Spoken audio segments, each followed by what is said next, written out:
itu penuh gas Pak, bocor awalnya, ada pemicunya, ada saklar listrik yang kita kontak, ruangannya yang meledak. Jadi kalau lihat seperti ini bukan berarti tabung ini meledak Pak. Yang paling sering kali kalau misalkan posisi yang umum pada saat kondisi bocor,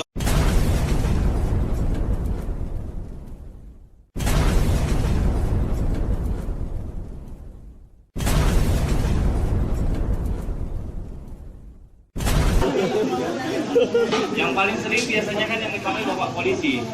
Ya, bagaimana kalau misalkan lihat kondisi seperti tadi berpikir siram dengan air atau yang paling sering lari, kan Pak ya? Nah, jadi penyebab kebakaran itu ada 3 faktor sebenarnya Pak. Pertama dari orangnya, yang kedua dari cara mereka menggunakan, yang ketiga dari instalasi atau alat yang mereka gunakan yang banyak sekali yang belum paham cara penggunaan. Nah, jadi dasar pertama dari tabung dulu saya jelaskan karena kebanyakan orang taunya dasar itu tanda yang benar untuk membeli tabung gas. Jadi di setiap tabung itu ada nomor atau masa berlaku, sama dengan kalau kendaraan itu tertera di sisi tabung Pak. Jadi Bapak bisa lihat di sini ada 2 tabung. Nah, adanya di sini sebelah sini. Expire ya betul. Jadi kalau misalkan membeli tabung, nah ini di sini Pak ya. Jadi masa berlaku tabung gas ini kalau yang ini 0819 berlaku sampai dengan bulan Agustus 2019 masih layak pakai. Jangan menggunakan tabung yang sudah expired dari bulan dan tahun sekarang yang berlaku. Nah contohnya ini Pak, kita bawa tabung yang ini. Nah 12-15 berlaku sampai dengan Desember 2015. Nah yang dibilang kadaluarsa itu bukan tabungnya sebenarnya yang kadaluarsa atau isinya, tapi sebenarnya kepala ini Pak. Jadi masanya sama dengan tera ulang kendaraan 5 tahun sekali, tabung gas ini diganti kepalanya. Jadi nanti dibawa ke Pertamina pada saat pengisian, kalau memang teranya sudah habis, diambil dipasangkan yang baru. Makanya jangan heran kalau Bapak pakai tabung yang sudah expired, pasti keluhan pertama begitu pasang susah, yang kedua suka bocor. Ya. Nah konteks yang kedua, 80% kejadian biasanya dari karet Pak, karet ini, karet seal. Ya, jadi cara mengantisipasi dasarnya pada saat membeli tabung gas, tabung kita kan kosong Pak, belum kita tukar.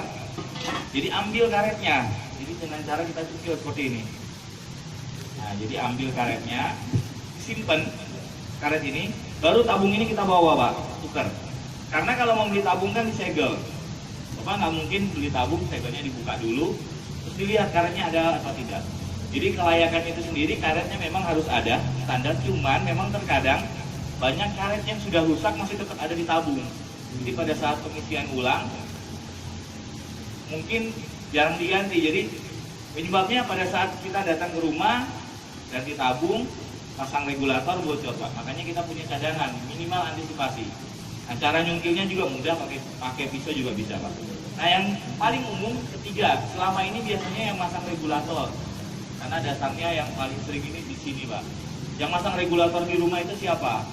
Bapak, ibunya, atau tukang gas? Siapa Pak yang masang biasanya? Tukang gas. Tukang gas.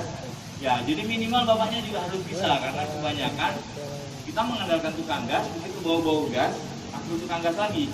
Nah, cara pemasangan itu ada tata caranya Pak. Jadi seperti ini. Proses yang paling mudah, kebanyakan orang menganggap sepele karena pada saat pemasangan badannya selalu berhadapan dengan dia, dengan pemasangnya, terus masangnya lewat sini Pak. Nah sudah terpasang seperti ini, diikat lagi. Nah, tata cara yang keliru kenapa? Karena pada saat kita memasang berhadapan langsung dengan pakaian yang kita pakai, sering ada gas yang keluar Pak.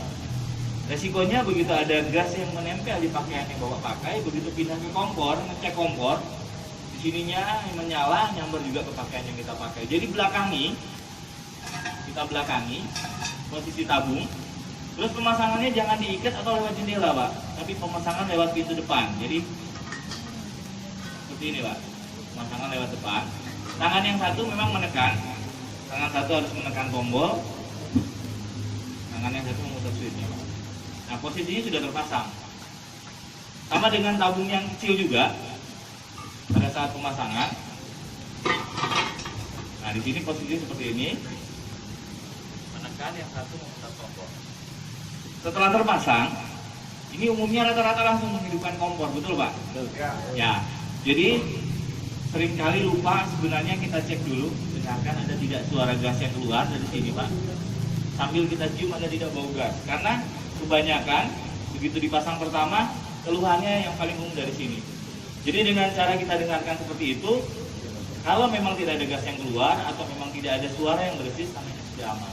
Sambil digoyangkan ke kanan dan ke kiri, dia fleksibel, tidak boleh posisinya sudah diem, nggak boleh gerak-gerak. Karena ada kasus begitu goyang sedikit bunyi, tapi begitu kembali lagi tidak. Akhirnya menggunakan alat penjepit dari atas, Pak, penekan. Ya, yang beresiko pada saat terjadi kebakaran kita akan kesulitan bukanya. Nah, jadi posisinya kalau memang tidak ada gas yang keluar, silahkan nyalakan kompor. Nah, tata cara berikutnya menyalakan kompor juga ada kriterianya. Begini Pak, masak.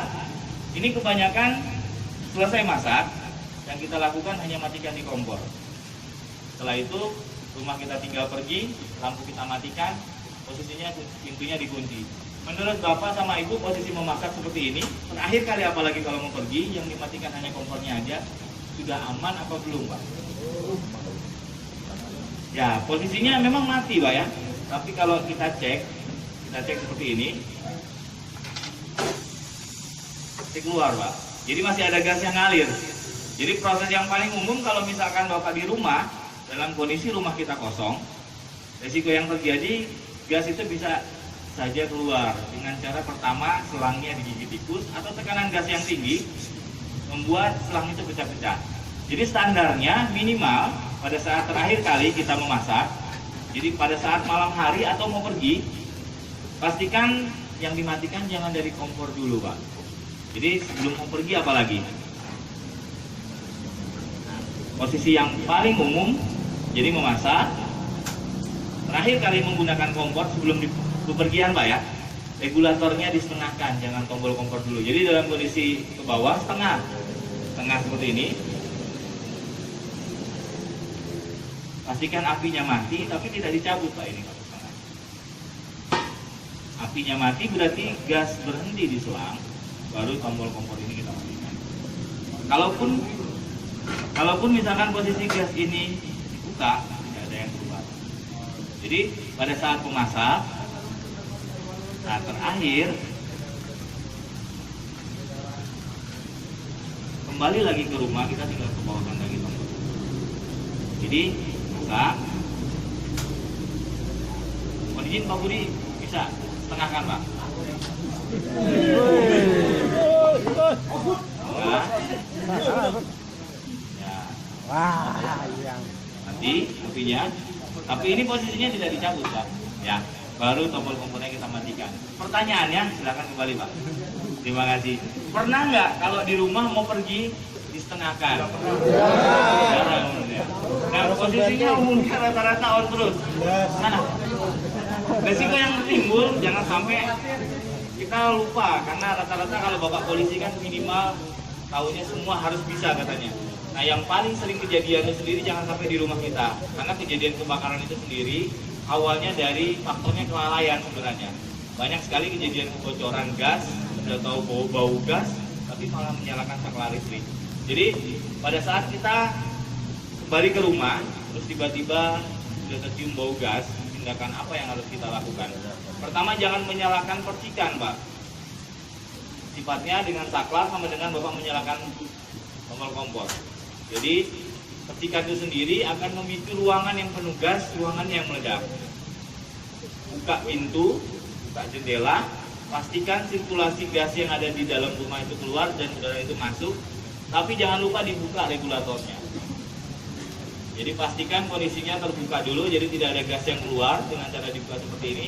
Tabungnya kita bawa keluar, biarkan sirkulasi udara tertukar. Nah, bagaimana kalau tiba-tiba posisinya ada kebocoran, ada api? Tindakan apa yang harus kita lakukan, Pak? Ya, jadi pada prinsipnya seperti ini, Pak. Rata-rata kebanyakan kan bapak-bapaknya sendiri mengandalkan tukang gas. Tapi kalau bapaknya nggak pernah pasang, bingung. Jadi contoh seperti ini, panggil lagi Pak Budi Pak ya. Nah, silakan Pak pasang Pak. Budi gas.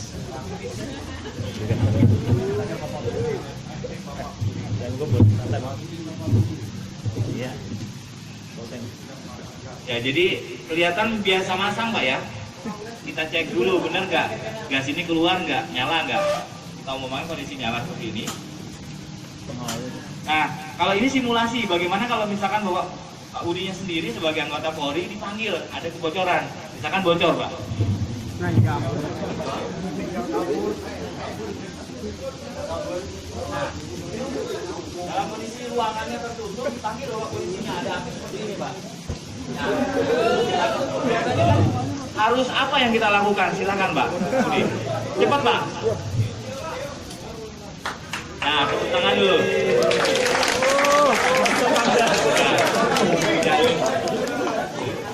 Harus jadi contoh karena rata-rata Bapak polisi kan harus bisa katanya.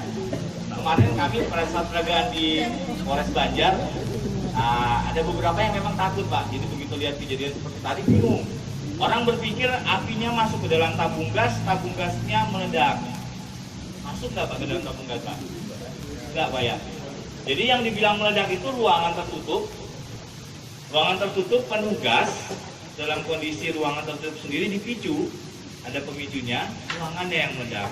Jadi konteksnya pada saat terjadi insiden kebocoran, bocor seperti tadi, ada api seperti ini, jangan ditinggal, Pak. Jadi secepat mungkin dalam kondisi seperti ini disiram air kan nggak mati, dicabut regulatornya, berhenti dia. Cuman karena ruangannya sendiri kecil, berpikiran apinya masuk ke dalam tabung gasnya meledak. Sampai di sini ada yang mau ditanyakan, Pak? Silakan. Nah, yang paling umum rata-rata orang taunya katanya ada bunyi ledakan tabung gas. Nah, yang dibilang meledak itu sebenarnya bukan tabung, Pak. Jadi ruangan tertutup. Nah, kita umpamakan ruangan ini posisinya di bawah sini, Pak, ya. Ini ada ruangan kecil. Yang seringkali orang berpikir itu bunyinya katanya tabungnya meledak. Jadi kita umpamakan ruangan itu diisi dengan gas tidak lebih dari 1 menit, Pak.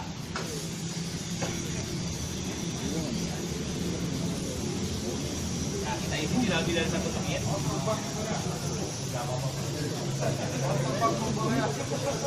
Nah, yang dibilang meledak itu posisinya seperti ini, Pak.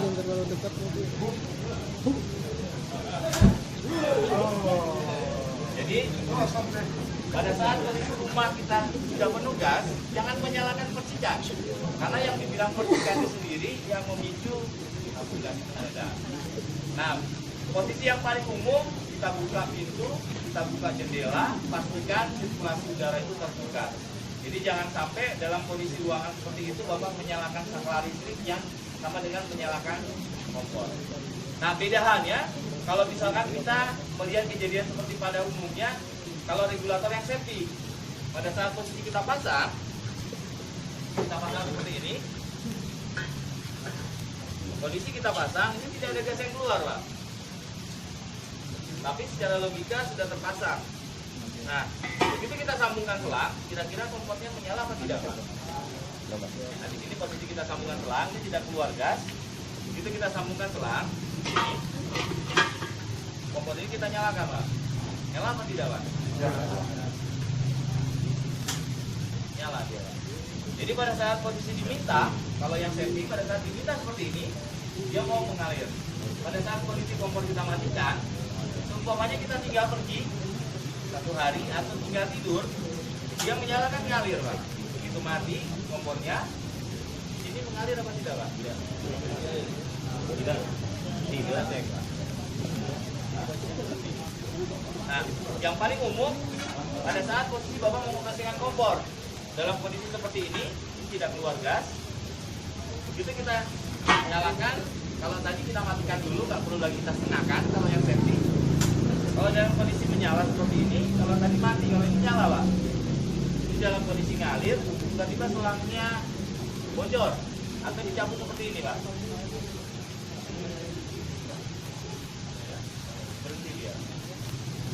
Nah, yang ketiga, 80% kejadian itu dari sini, Pak, dari current seal. Nah, current seal ini yang menjadi pemicu. Kita umpamakan current seal-nya tidak ada.